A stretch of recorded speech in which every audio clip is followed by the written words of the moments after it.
أعوذ بالله من الشيطان الرجيم. بسم الله الرحمن الرحيم.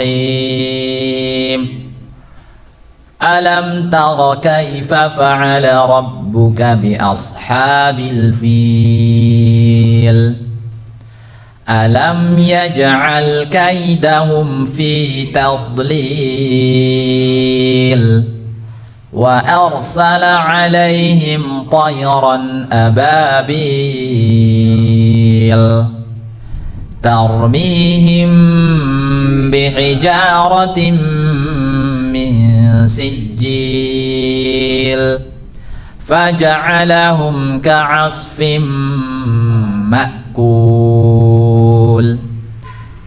Sadaqallahul Azim. Ya, kita sudah selesai membaca surah Al-Fil atau surah gajah ya kalau diterjemahkan. Ya memang pantasnya memang disebut dengan surah Al-Fil. Kalau diterjemahkan pakai bahasa Indonesia ya kayaknya kurang enak ya. Surat gajah gitu. Kemudian kita lagi baca apa? Surat gajah itu kan kurang nyaman kali kita. Ya memang pantasnya menggunakan Arab ya. Ya. Surah Al-Fil ini adalah nuzilat fil Makkah ya. Para ulama sepakat bahwa surah Al-Fil ini turun termasuk golongan surah Makkiyah, yaitu surah yang turun sebelum hijrah ya, sebelum hijrah Nabi Shallallahu Alaihi Wasallam. Jadi surah ini termasuk digolongkan dalam surah Makkiyah, yaitu surat yang turun sebelum Rasulullah Shallallahu Alaihi Wasallam berangkat hijrah ke Madinah. Surah Makkiyah. Ya, kita membaca Arabnya dulu ya, baru setelah itu nanti insya Allah saya akan jelaskan. Surah Al-Fil, dan kita sudah selesai membaca ayatnya. Maksudnya, amma ra'aita min qudratillahi wa 'azim amma ra'aita min qudratillahi wa 'azimi sya'nihi. Apa yang Anda lihat dari kekuasaan Allah dan keagungan urusannya, wa rahmatihi bi'ibadihi, dan rahmat Allah dengan hamba-hambanya, wa adillati tauhidihi, dan petunjuk tauhidnya, wa sidqi rasulihi, dan benarnya utusan Allah Subhanahu wa taala yaitu Muhammadin sallallahu alaihi wasallam. Ma fa'alahu Allahu bi ashabil fil, apa yang telah Allah lakukan, apa yang telah Allah kerjakan, perbuat terhadap ashabil fil, yaitu para pemilik gajah ya, para pasukan gajah. Alladzina kadu baitahul haram wa aradu ikhrabahu, yang mana mereka hampir-hampir saja ya, para pasukan gajah ini menghancurkan Baitullah Al-Haram, yaitu Al-Haram, Masjidil Haram. Fatahajahazu li ajli dzalik, mereka mempersiapkan semuanya untuk menghancurkan, untuk meratakan yang namanya Al-Haram. Wastashabu ma'ahum al-filata lihadmihi, mereka mempersiapkan bersama mereka ya, mereka menyiapkan segala sesuatunya, termasuk juga di dalamnya itu gajah-gajah ya, untuk menghancurkan yang ada di haram. Waja'u bijami'i la qibala lil arabi bihi minal habasyah wal yaman, dan mereka datang dengan seluruh pasukan yang berasal dari Habasyah dan Yaman ya, yang mana orang Arab ini tidak bisa menahan mereka. Falamma intahu ila qorbi Makkah, maka tatkala mereka sampai mendekat ya, tatkala mereka para pasukan ini sudah mulai mendekat, sudah lokasinya itu sudah dekat dengan Makkah, walam yakun bil arabi mudafiyah, dan tidak ada satu orang Arab pun, dan tidak ada sekelompok golongan atau orang-orang Arab pun yang dapat menahan mereka. Kemudian wa kharaja ahlu Makkata min Makkata khaufan ala anfusihim minhum, dan orang-orang penduduk Mekah itu keluar dari Mekah, dari lokasi Mekah itu karena takut ya terhadap mereka. Arsalallahu alaihim tayran ababil, Allah Ta'ala mengutus kepada pasukan itu tayran itu burung, ababil burung yang berbondong-bondong, burung yang sangat banyak, mutafarriqah, burung yang ada di mana-mana gitu, terpecah di mana-mana, mutafarriqah. Tahmilu hijaratan muhatan mahmatan min sijilin, Yang mana burung itu membawa batu panas ya, batu yang panas itu. Faromathum biha, maka kemudian burung-burung itu melempari ya, kemudian burung-burung itu melemparkan batunya yang mereka bawa itu kepada pasukan gajah tersebut.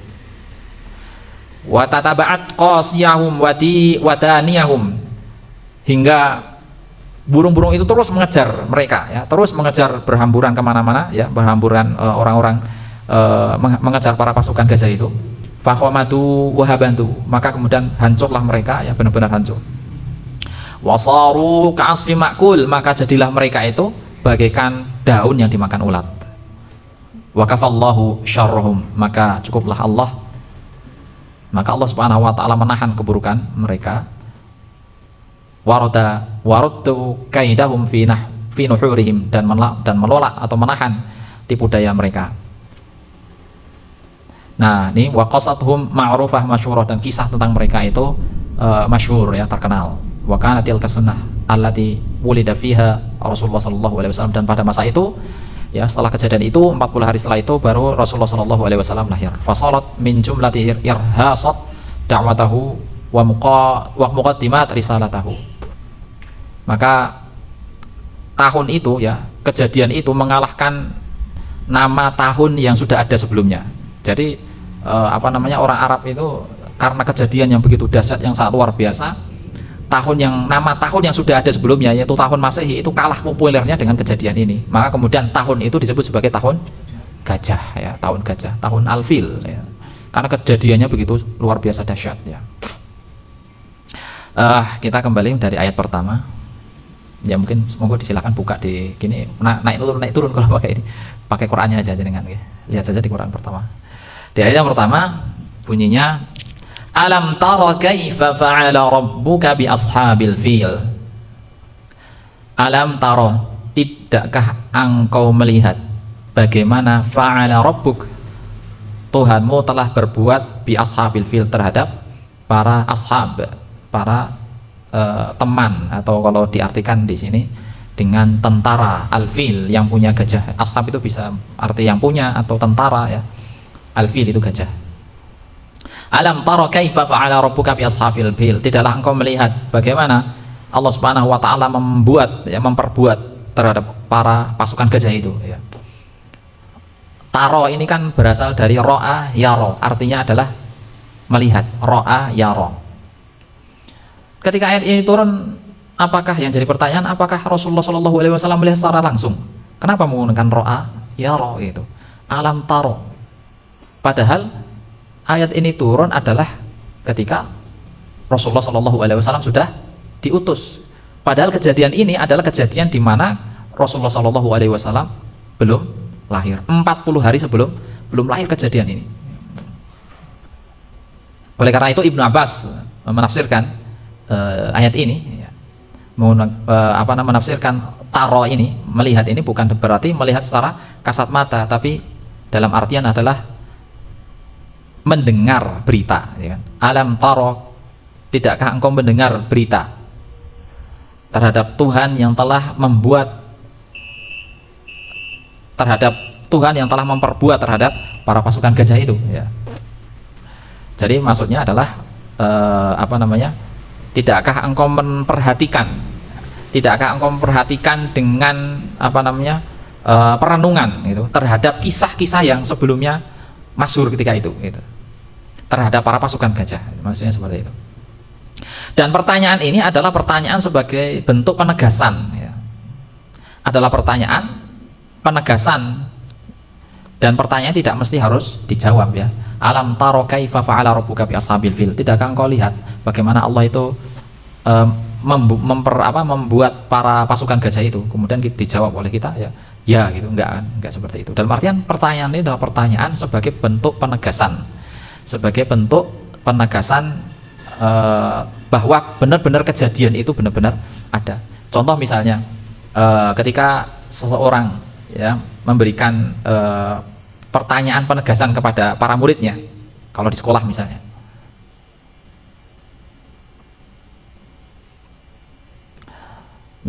pertanyaan ketika anak itu melakukan memberantakan meja, memberantakan kursi, kemudian mencoret-coret dinding dan lain sebagainya, kemudian gurunya menegur, kamu ini yang semua yang melakukan, kan kayak gitu. Kau tidak perhatikan ini, kamu yang bikin akhirnya jadi berantakan seperti ini, kan gitu. Jadi sama, pertanyaan adalah penegasan, menunjukkan bahwa ya kesalahan dia gitu. Nah, pertanyaan ini, penegasan seperti ini juga ada banyak dalam Al-Quran. Di antaranya adalah kisah terkait dengan Adam alaihissalam ketika dia memakan buah khuldi, sebagaimana diabadikan dalam surah Al-A'raf ayat yang ke-22, gitu kan. Itu Allah Subhanahu wa taala ketika itu juga menanyakan kepada Adam gitu, sebagai bentuk pertanyaan. Allah Subhanahu wa taala berfirman, alam anhakuma antil kumasyajarah, ini dalam surah Al-A'raf ayat yang ke-22 ya. Tidakkah aku itu sudah pernah memberikan larangan kepada kamu untuk mendekati pohon ini gitu. Wa aqul lakuma inna syaitana lakuma aduwwum mubin. Dan aku katakan kepada kalian berdua, yaitu Adam dan istrinya, bahwa sesungguhnya setan itu adalah musuh kalian yang nyata. Ini ada pertanyaan Allah kepada Nabi Adam, pertanyaan yang penegasan. Alam anhakuma antil kumasyarah, bukankah aku itu sudah memberikan larangan, memberikan wanti-wanti untuk jangan sekali-kali kamu itu mendekati pohon ini gitu. Kemudian Nabi Adam tidak membalas, oh iya dulu sudah engkau setelah memberikan larangan ini, bukan. Tapi malah Nabi Adam menjawab dengan doa, qala rabbana zalamna anfusana wa illam taghfir lana wa tarhamna lanakunanna minal khasirin. Ini adalah jawaban Nabi Adam. Nah, pertanyaan dalam surah Al-Fil ayat yang pertama itu sama ya, intinya adalah sebagai bentuk penegasan ya. Nah, jadi alam taro kaifa fa'ala rabbuka bi ashabil fil, tidaklah engkau itu memperhatikan bagaimana Rabbmu telah memperbuat terhadap para ashabul fil, para pasukan gajah. Nah, ini ini kisah ya. Jadi kisah kita akan melihat bagaimana Allah Subhanahu wa taala menghancurkan mereka. Dulu ketika Rasulullah Shallallahu alaihi wasallam belum terlahir ya,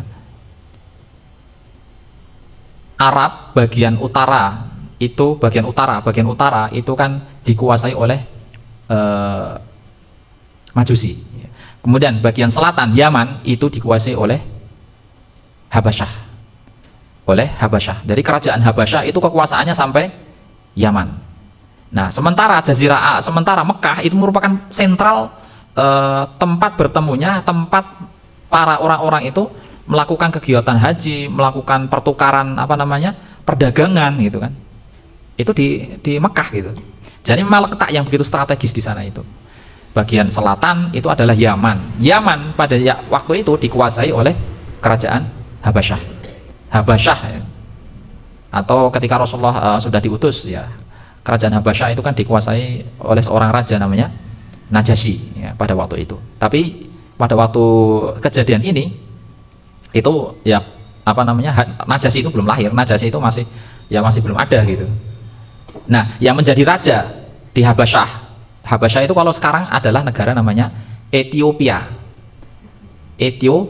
berarti Afrika, daerah Afrika ya. Afrika.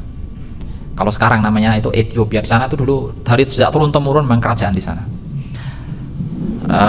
Nah, kerajaan Habasyah ini ya memiliki, karena kekuasaannya itu sampai Yaman, maka kerajaan Habasyah ini meletakkan satu orang sebagai gubernur perwakilan kerajaan Habasyah. Namanya adalah Abrohah. Namanya itu adalah Abrohah ya.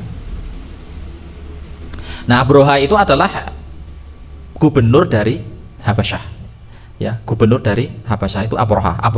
Semua mengikuti perintahnya, apa yang diperintahkan oleh Habasyah. Kemudian si Abrohah ini ya, singkat cerita, Abrohah ini melakukan suatu kesalahan yang begitu besar sehingga membuat raja Habasyah itu marah besar terhadap Abrohah. Kemudian akhirnya si Abrohah ini dalam rangka agar supaya pengen mengembalikan rasa sukanya, pengen agar supaya simpati lagi terhadap dirinya, agar supaya itu raja Habasyah itu senang lagi terhadap Abrohah, maka Abrohah ini membuat suatu gereja yang begitu besar. Karena Habasyah itu pada zaman itu dikuasai oleh agama Nasrani. Jadi kerajaan yang beragama Nasrani itu Habasyah. Kekuasaannya itu sampai Yaman. ya, selatan. Dan ibu kotanya itu di Son'a. Ibu kotanya itu di Son'a. Nah, si Abraha ini membuat suatu gereja yang begitu besar, ya, yang dia niatkan adalah agar supaya si Raja Habasyah itu tertarik, senang dengan apa yang dia lakukan. Ya, kemudian dia membuat suatu gereja yang begitu besar, yang megah, yang dipenuhi dengan pernak-pernik, sehingga dia itu mengatakan bahwa ini bangunan termegah, terbagus, yang tidak ada bangunan yang lebih bagus daripada bangunan ini di masa itu. Jadi benar-benar bangunan itu benar-benar luar biasa.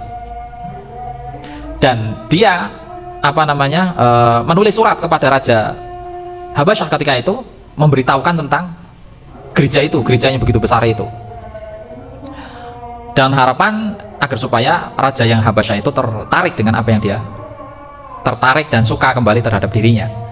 Nah, di akhir dari surat itu dia masih masih belum sempurna gereja ini sebelum para orang-orang yang berhaji ke Makkah itu datang ke gereja ini agar supaya gereja ini menjadi ramai. Karena kalau hanya sekedar bangunan saja, meskipun bangunannya itu bagus, tidak ada orangnya juga, bangunan itu menjadi sepi. Oleh karena itu, agar supaya ramai, maka si Abraha ini berencana untuk memindahkan yang namanya haji itu, pengennya dipindahkan ke Yaman, ya, ke gereja ini, ya.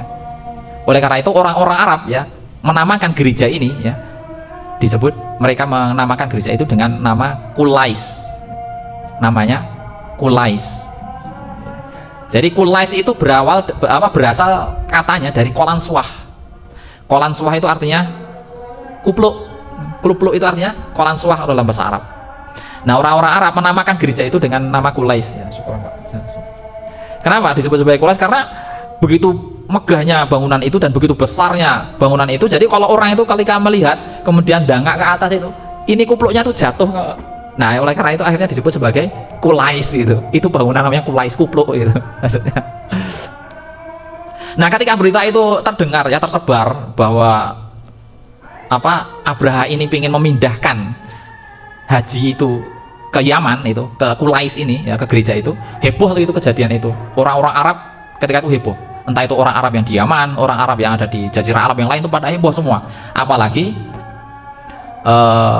apalagi Quraisy ketika itu, karena Quraisy itu memang posisinya sudah menguasai Mekah gitu. Heboh semuanya dan semuanya marah. Kemudian ada salah satu orang, ya, dari Quraisy juga, namanya dari Quraisy juga, namanya itu Ibnu Hisham, bukan, namanya itu adalah ya, keturunan dari Quraisy, ya, salah satu orang dari orang Quraisy, ya. Karena dia marah besar, ya, dia akhirnya datang ke Yaman secara sembunyi-sembunyi. Dia datang ke Yaman secara sembunyi-sembunyi, menghindap-menghindap, ya, tanpa diketahui oleh pasukan Abraha gitu. Dia datang ke sana, kemudian masuk ke gereja itu. Kemudian apa yang dia lakukan? Ya, di dalam gereja itu dia qada'ul hajah. Paham qada'ul hajah? Di dalam gereja itu, di tengah-tengah gereja itu, dia buang air besar, Pak, di sana. Kemudian apa yang dilakukan? Setelah dia buang air besar, dia ambil air besarnya itu, dia lepoin semua ke dindingnya itu. Dia lepoin semua ke dindingnya, dia lepoin semua ke patungnya gitu. Jadi semua belepotan dengan penuh pupnya orang ini. Ini karena begitu marahnya orang Quraisy itu ketika itu. Ya, kemudian setelah itu dia keluar dari gereja itu, dia langsung buru-buru kembali lagi ke kampungnya di Makkah gitu. Nah, kemudian setelah itu para tentara Abraha itu masuk ke gereja itu, kemudian heboh luar biasa. Kemudian ngasih tahu ke Raja Abraha gitu, kepada Gubernur Abraha sampai siapa yang melakukan ini, sampai berani-beraninya melakukan mengotori tempat suci kita gitu kan. Nah, kemudian ada dari tentara, wah, ini yang melakukan ini ya pasti orang Quraisy gitu kan, karena mereka tahu bahwa tujuan Raja membuat ini, tujuan Anda wahai Abraham membuat ini, itu tujuannya agar supaya Anda itu pengen memindahkan haji itu ke sini gitu. Agar supaya Ka'bah itu dipindahkan ke sini. Jadi mereka hajinya itu jangan di sana tapi di sini gitu. Wah, kemudian setelah itu dia tambah marah lagi. Wah, kurang ajar Quraisy itu. Ya, kurang ajar itu orang-orang Arab. Kalau begitu persiapkan pasukan, ya, ketika itu. Wah, sudah, akhirnya disiapkanlah pasukan. pasukan itu disiapkan, kemudian pasukan besar termasuk memanggil pasukan yang ada di Habasyah ketika itu. Habasyah dipanggil beberapa pasukan ya, yang ada di Yaman juga di apa namanya dipanggil juga gitu.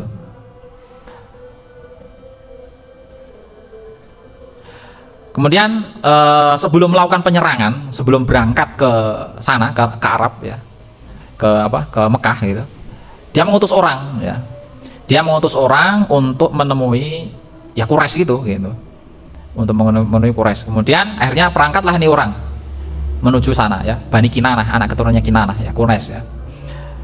Ketika sampai sana, akhirnya orang ini malah dibunuh sama orang, mati dibunuh sama orang gitu. Jadi belum sampai pesannya dia sudah mati duluan di tengah jalan, si orang yang diutus ini. Jadi orang yang diutus oleh Abroha ini ke sana ya untuk menyampaikan pesan gitu kan, menyampaikan pesan ini apa, haji itu harus mulai dari Yaman, di Son'a, dimulai dari gereja ini, jangan lagi dari Mekah itu katanya. Ketika nyampe sana ternyata utusannya si Abroha ini dibunuh sama orang, mati ya, mati dibunuh sama orang. Kemudian karena mendengar berita itu bahwa apa orang utusannya itu mati, wah dia tambah marah lagi, wah kurang ajar itu kan, mati, tambah jengkel lagi setelah itu. Nah, kemudian akhirnya semua pasukan disiapkan, bersiap-siap, akhirnya menuju Mekah ya, dengan pasukan gajah ya. Jadi gajahnya itu sebenarnya nggak semua pasukan menunggangi gajah, enggak, tapi gajahnya itu para ulama tafsir ada yang mengatakan gajahnya itu ya sekitar 7 sampai belasan gajah lah gitu. Jadi nggak banyak gajahnya itu, sekitar 7 sampai 15-an gajah gitu. Nah, di sana ada satu gajah yang paling besar. Yang paling besar ada satu gajah ya, yang gajah itu paling besar, dan gajah ini menjadi pemimpin para gajah yang lainnya. Kemudian gajah ini dikasih nama oleh si Abroha dengan nama Mahmud. Gajah yang paling besar ini dia kasih namanya Mahmud gitu. Ya, nanti ada kisahnya juga terkait dengan gajah yang namanya paling besar ini ya. Kemudian setelah itu berangkatlah mereka ya, para pasukan itu berangkat dari Yaman gitu. Kemudian ketika berangkat dari Yaman, belum keluar dari, ya sudah keluar dari wilayah Yaman ya, menuju Arab, itu ada seorang Arab ya, namanya Dzunafar. Dzunafar itu juga marah bukan main ya, keberangkatan atas keberangkatan pasukan gajah itu. Kemudian dia akhirnya mengumpulkan pasukan, kabilah dan lain sebagainya, dia kumpulkan, baik itu yang ada di Yaman maupun baik itu ada yang di Arab ya. Dia kumpulkan para pasukan, kemudian dia berniat untuk menahan para pasukan gajah itu. Karena dalam hatinya ya membela haram itu, membela tanah haram itu lebih mulia gitu bagi dirinya gitu. Akhirnya mereka melawanlah itu, terjadilah peperangan antara pasukan Abroha dengan pasukan Dzunafar. Karena kondisi pasukan yang berbeda jauh, kondisinya yang memadai, kemudian perlengkapan persenjataan yang jauh juga, akhirnya pasukan Dzunafar ini kocar-kacir dan kalah. Dan si Dzunafar ini ditangkap oleh Abroha ya. Ditangkap kemudian ditawan oleh Abroha. Kemudian si Abroha ketika menawan kemudian membunuh orang ini ya, membunuh si Dzunafar ini.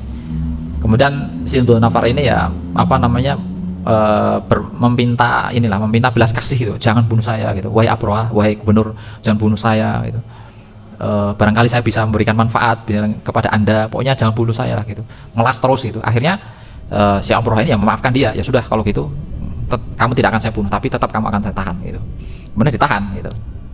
Kemudian setelah itu si Abroha melanjutkan perjalanan hingga ke wilayah di mana wilayah itu dikuasai oleh Banu Khatham ya, Banu Khatham, anak-anak keturunan Khatham, ini orang Arab juga gitu. Ya sama akhirnya Banu Khatham ya, itu ada namanya Naufal bin Habib al-Khathami, itu juga sama, dia mengumpulkan pasukan gitu kan, mengumpulkan para anak keturunannya, pasukan ya, termasuk juga di sana itu ada 2 kabilah ya, ada 2 kabilah yang dia kumpulkan.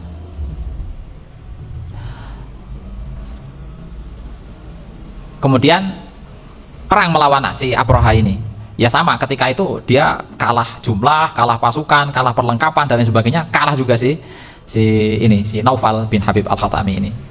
Dan sama ketika dia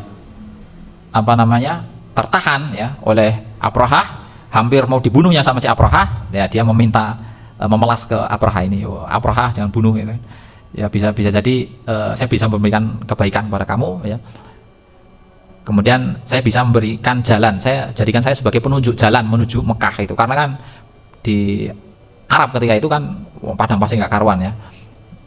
Nah, kemudian akhirnya si Abraha ini mengampuni si Naufal ini, si Naufal bin Habib ini diampuni, kemudian dijadikannya dia sebagai penunjuk jalan menuju Mekah. Dan kabilah yang ikut perang bersama Naufal, yaitu kabilah Syahron dan kabilah Nahis, itu juga tetap sama ikut ya. Anak-anaknya itu semua ikut, anggotanya semua ikut mengikuti setia kepada Abraha akhirnya. Kemudian melanjutkan perjalanan. Setelah melewati wilayah itu ya, mereka melanjutkan perjalanan bersama pasukannya hingga sampai di lembah Taif. Barangkali sudah pernah ke Taif, Pak Hirman? Ya. Taif itu kan daerah perbukitan gitu ya. Ya, wilayahnya dia lebih adem gitu daripada di Mekah itu kan. Ya di Taif ya, sampai di Taif itu disambut sama orang-orang Taif ketika itu mereka mendengar orang-orang pasukan gajah dari Yaman, Abrahah itu kan datang dengan membawa pasukannya besar dan beserta perlengkapannya. Akhirnya orang-orang Taif itu karena sudah mentalnya down duluan ya, kemudian ya disambut oleh orang-orang Taif ya. Orang-orang Taif itu menyambut mereka, kemudian ya mereka tunduk dan patuh terhadap apa yang perintahnya dari Abrahah. Kemudian setelah itu orang-orang Taif ini mengutus satu orang untuk menjadi penunjuk jalan juga menuju Mekah gitu. Karena Abrahah nggak tahu menuju Mekah itu mana, padahal sudah di Taif gitu ya. Nah, kemudian ditunjuklah satu orang namanya Abu Roghol. Ya. Abu Roghol ini diutus oleh orang Taif untuk menemani Abrahah sebagai penunjuk jalan. Kemudian akhirnya mereka melanjutkan perjalanan. Kemudian melanjutkan perjalanan sampai di suatu tempat namanya Mughamis. Mughamis ini ya mungkin 10 kilo dari Mekah ya. Sampai dari Mughamis itu si Abu Roghol itu mati ya. Mati di tengah jalan. Akhirnya Abrahah beserta pasukannya terhenti di situ karena sudah nggak tahu lagi gitu kan. Ya, terhenti di situ, terhenti. Ya, ketika pasukan gajahnya Abrahah itu terhenti di Mughamis ya. Karena matinya si Abu Roghol, utusannya orang Taif ya. Dia terhenti di sana, kemudian akhirnya Abrahah ini mengirim satu orang Habasyah namanya Aswad bin Makfud,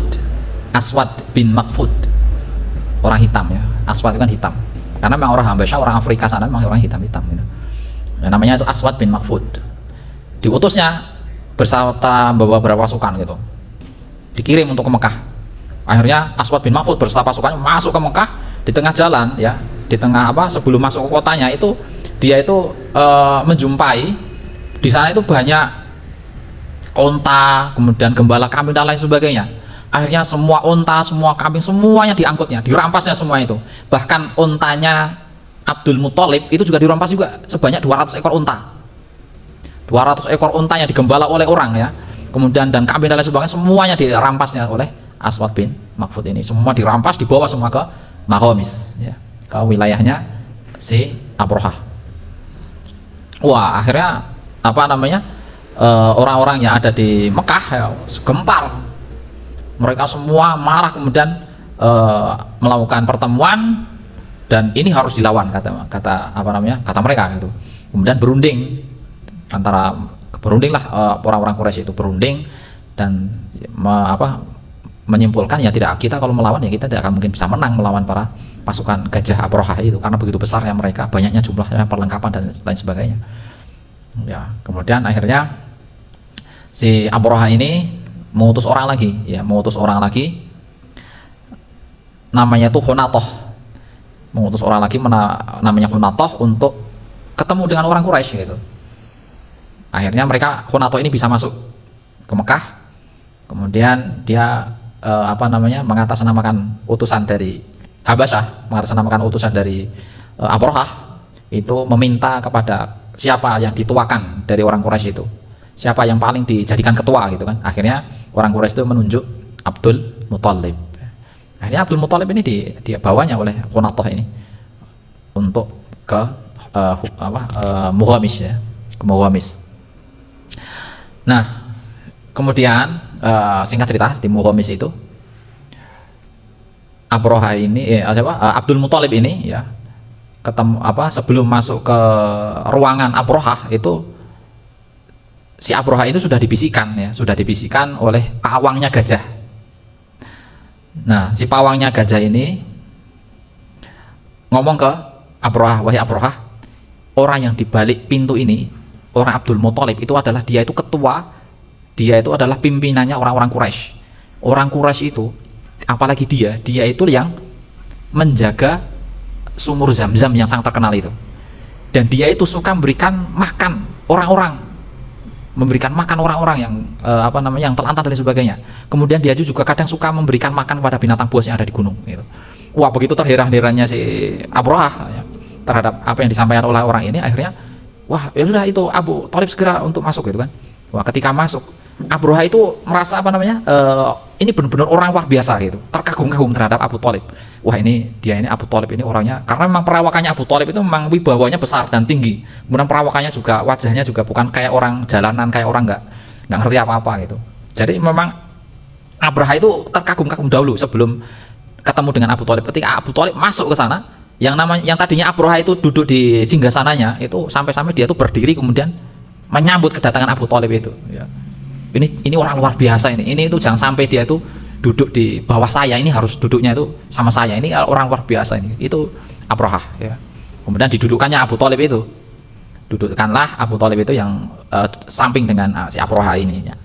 Kemudian akhirnya dipanggillah penerjemah, karena memang beda bahasa gitu kan.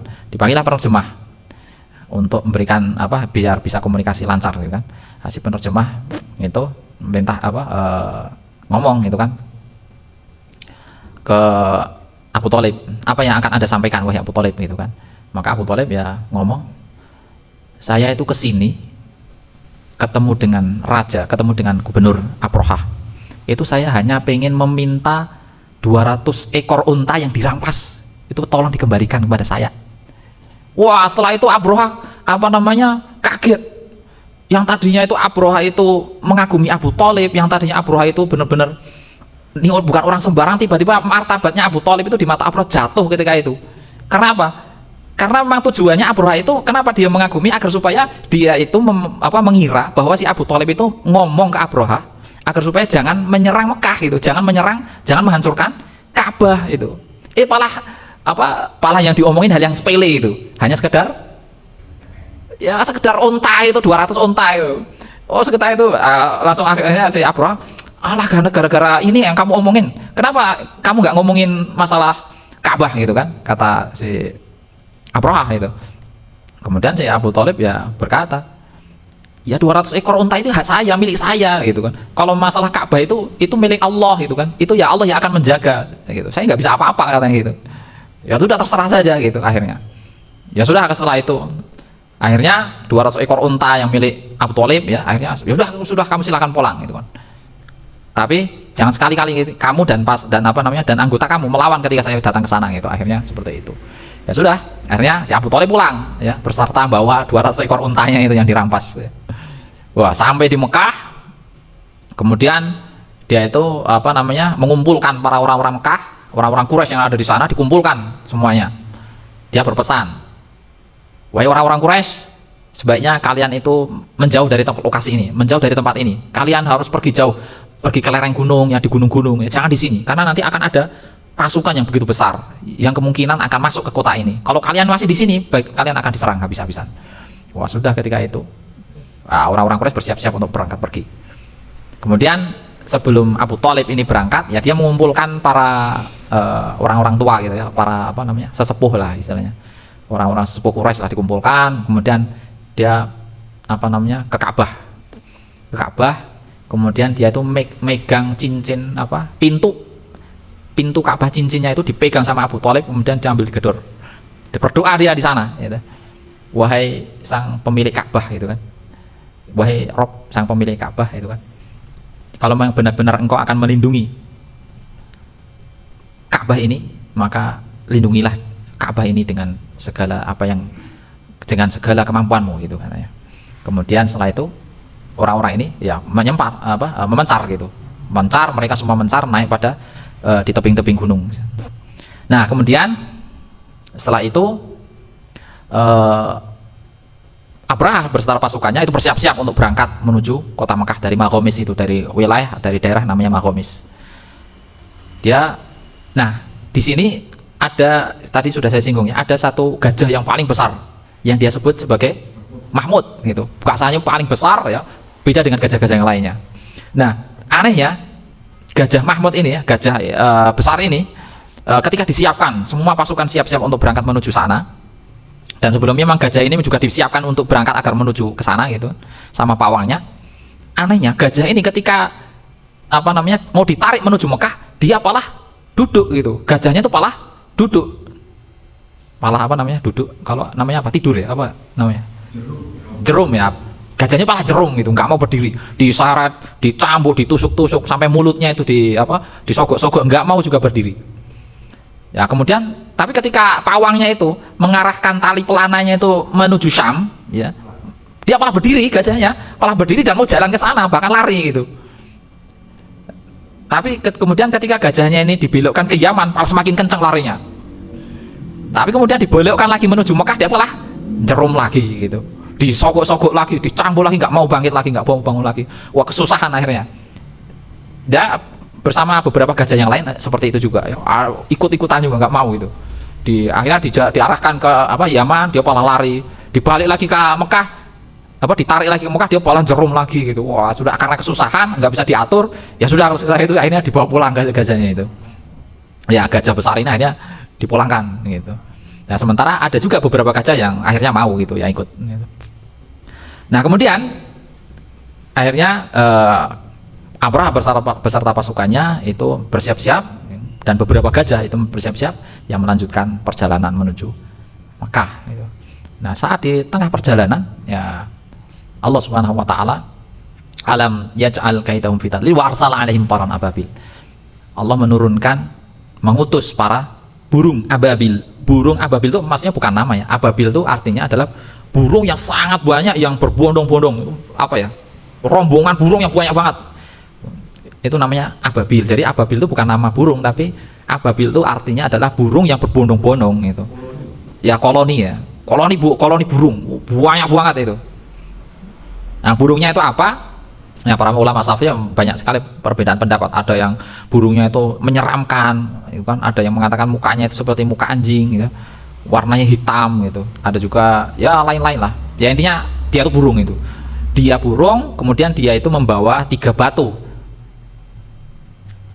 Yang kaki kanan membawa 1 batu, kaki kiri membawa 1 batu, dan 1 batu itu dia letakkan di paruhnya. Kemudian burung-burung itu menjatuhkan batu yang dia bawa itu ke pasukan gajah itu ya, ke pasukan Abraha itu.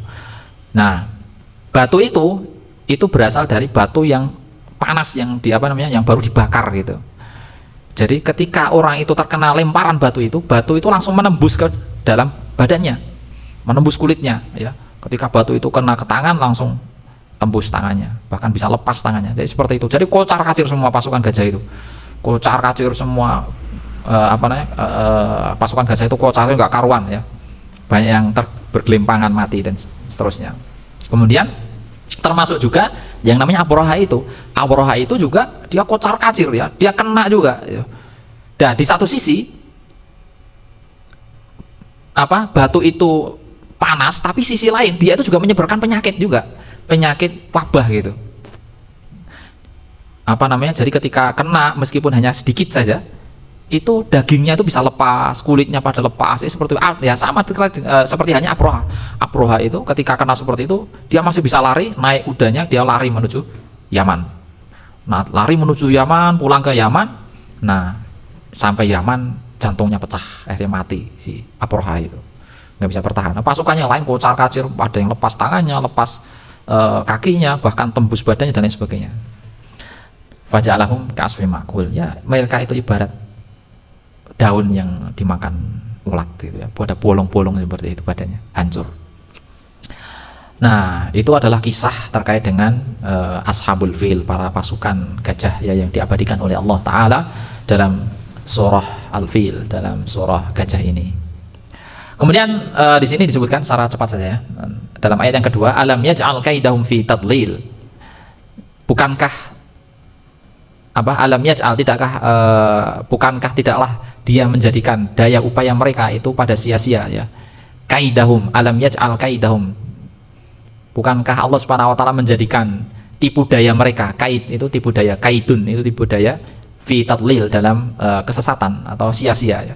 Kaidun itu kan tipu daya. Biasanya tipu daya itu kan dilakukan dengan cara sembunyi-sembunyi, makar gitu kan, makar untuk membuat agar orang itu terperdaya kan, dia melakukan secara sembunyi-sembunyi. Tapi nyatanya Abraha itu kan datang ke Mekah beserta pasukannya itu kan secara nyata itu, secara nampak itu. Terus di mana letak kaidnya, di mana letak tipu dayanya? Dan ternyata ya Abraha itu datang ke Mekah dalam rangka agar supaya menghancurkan Ka'bah, agar orang itu hajinya itu pindah ke Yaman, itu pindah ke Son'a, ke gereja itu, ke gereja Qulais ya. Nah, tujuannya seperti itu. Kemudian tapi bukan itu intinya, bukan hanya itu saja, tapi dari sisi yang lain si Abraha ini datang ke Mekah dalam rangka agar supaya yang memindahkan pusat keramaian itu ada di Yaman. Ya, pada minggu kemarin kita sudah mempelajari terkait bahwa orang Quraisy itu berhasil membuat suatu pasar internasional ya di daerah daerah Hawazim ya, daerah Mekah. Di daerah Mekah itu ada namanya pasar Hawazim. Pada masa itu adalah pasar yang paling terlengkap, pasar yang paling yang apapun ada gitu kan. Bahkan itu pasar tanpa pajak, tanpa ada cukai, jadi tidak ada pajak sama sekali, jadi pasar bebas ya. Dan semua negara, bahkan para ketua-tua suku itu datang ke sana untuk beli barang atau untuk berdagang dan lain sebagainya. Para raja-raja sekitar itu juga pada datang ke sana karena begitu ramainya dan lengkapnya pasar itu. Dan itu yang mengelola adalah orang-orang Quraisy ya.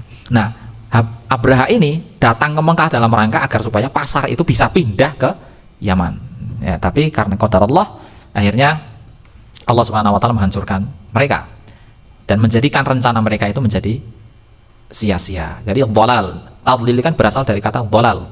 Dhalal itu artinya sesat, itu kan. Sesat itu sudah pasti sia-sia, tersesat. Orang sudah punya rencana, sudah mulai menjalankan misinya, ya di tengah-tengah jalan dia apalah tersesat gitu. Mau nggak bisa balik gitu kan, atau nggak bisa lanjut, malah tersesat kemana, itu yaitu dhalal, tadlil. Usahanya itu sudah bubar dulu. Kemudian wa arsala alaihim tayran ababil ya, tadi sudah ya. Dan Allah Subhanahu wa taala mengutus tayr, burung-burung yang banyak ya, burung-burung yang berbondong-bondong, yang yang berduyun-duyun ya, ratusan ribu ya, dari berbagai macam tempat ya. Kemudian melemparkan tarmihim bihijaratim min sijil.